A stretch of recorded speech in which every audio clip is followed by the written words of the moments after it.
Bharuch LCB પોલીસની team Ankleshwar વિસ્તારમાં પેટ્રોલિંગમાં હતા। એ દરમિયાન જીઆઈડીસીમાં પારસ ચોકડી પાસે આવેલ હરિહર કેમિકલ્સ નામની ટ્રેડિંગના ગોડાઉનમાં જ્વલનશીલ કેમિકલનો અનધિકૃત જથ્થો સંગ્રહ કરેલ છે અને હાલમાં એક ટેન્કરમાંથી બેરલો ભરી ગોડાઉનમાં સ્ટોર કરવાની પ્રવૃત્તિ ચાલી રહી હોવાની માહિતી મળી હતી।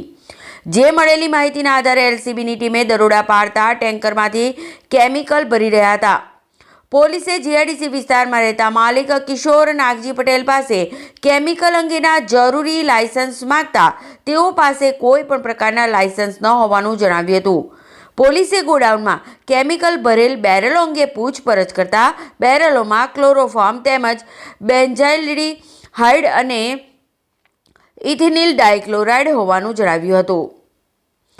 એલસીબી પોલીસે એફએસએલની મદદ લઈ કેમિકલ અંગે પૂછતાછ કરી હતી। પોલીસે હરિહર કેમિકલ્સ ટ્રેડિંગના માલિક કિશોર પટેલની અટકાયત કરી ₹23,68,000ની કિંમતના અલગ અલગ કેમિકલ ભરેલ 125 નંગ બેરલ જપ્ત કરી ગુનો નોંધી વધુ તપાસ હાથ ધરી છે।